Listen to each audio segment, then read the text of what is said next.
When was the first time you experienced one of these objects, the first time that you noticed one of these things? Can you explain like what was happening before you saw them and then what was happening after you saw them? From what I understand, you had some new equipment. Yeah. So we got back from our deployment on the USS Enterprise in 2012, and we entered what's called a workup, or excuse me, a maintenance phase, where essentially we kind of give our good jets to the forward deployed squadrons, and we cannibalize some jets and we fix some stuff.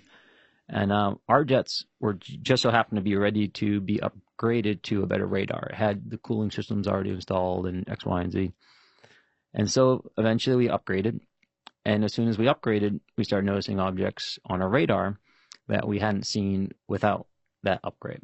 And so we went from flying around with our APG-73 radar, and we see our little sweep, right? And that, just like a radar you see in a movie. And APG-73, you call it? Yeah, APG-73. Okay.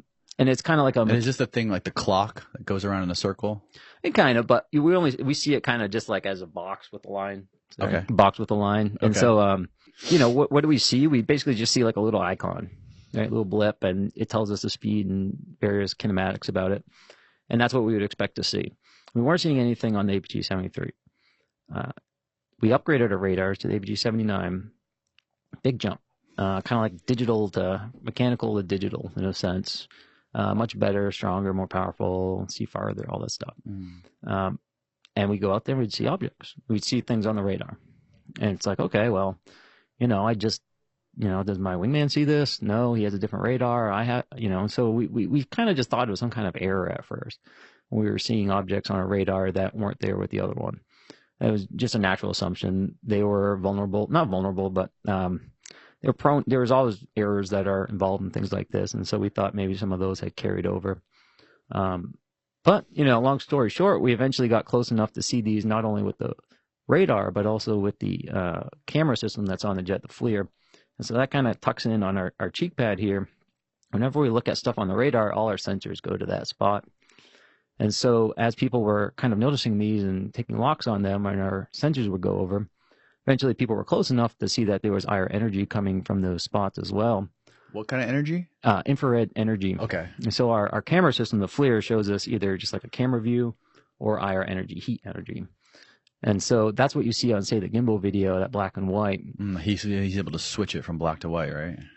You can switch it from black hot to white hot, which means the white is the hot that you see on the screen, or black, just changing the contrast. Or you can go to like a full color mode, which is TV. It doesn't show you heat, but it shows you, what you'd look through on the camera. We typically fly with IR because you can see better, you can see further. It's more prominent. And we were seeing IR energy come from these spots where radar was dropping us off, essentially. And so at this point, we had to conclude that there was physically something there, and we had to at least respect it as aviators and not, get too close to these objects or just ignore them and fly around them because we thought they were clutter. At this point, we were confident they were physical, though we didn't know the origins or even that it was overly remarkable. What do you mean confident they were physical? What does that mean? That if we were to fly through the spot that our radar was showing us there was something, that we could damage our aircraft.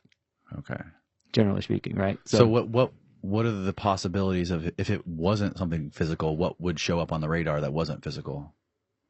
Well, there could be energy in that spot. There are, I believe, plasmas can be captured on a radar and other things. You can have extremely thick clouds can return radar signals in the APG-73. And so even temperature inversions where the air is extra thick with the older systems could potentially show you radar track files. So that was our initial assumption, that there were some strange things like that.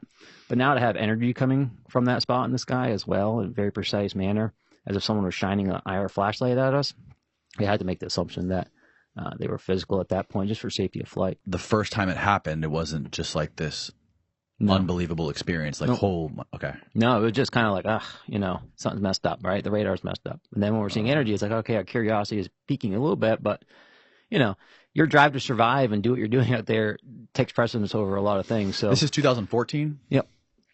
But we were getting more curious as we were seeing them more. And then eventually, one of my squadron mates, well, 4 of them, but one saw it. They were flying out in a section. So 2 aircraft, 4 people, again, in this kind of formation, flying out to the working areas. and there's a single spot in the sky where all the traffic going into those working areas goes through.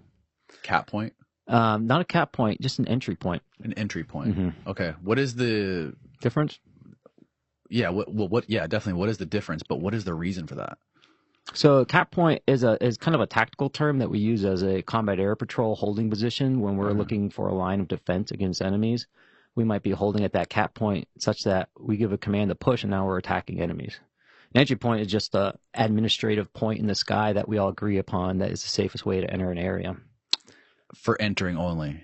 Yes. And there's a separate spot for exiting? Same spot, 1,000 feet below her. Oh, wow. Okay. All right. And so it's one of the busiest places, on the East Coast probably for air traffic. And so they how far offshore? 10 miles. 10 miles. Okay. Yep. And it's at like maybe 12, I forget. Maybe it's like 18 or 19,000 feet. I can't remember. Maybe 12 actually.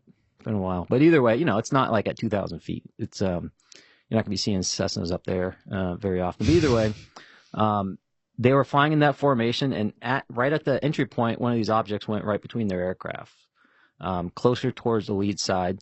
The lead air crew saw it. The air crew and the other aircraft did not, which is not surprising because you're so focused in on flying formation. You don't have much of a scan going on. You're not taking in the scenery. No. But lead does, and lead did see the object, and boom, right down the lead aircraft, lead pilot. Lead aircraft, okay. Yeah. And he just described it as a dark gray cube or black cube inside a clear sphere. That's the description, and it went in between their aircraft, but I'd be careful when I say that because we don't know whether it was moving or not necessarily. All right. I don't believe he had it on the radar. If he did, I don't think he would have flown through it because we knew they were physical at this point. Right. I also just can't remember whether he had it on radar or not, but my assumption is he did not. They ended up turning around and coming home after that. They didn't trust their radar anymore, right? And they're going to do a combat mission. Well, not combat mission, but, like a dogfighting training set, something that requires a radar. So if you're not even seeing objects and no one's hitting them, it's time to come home. Right.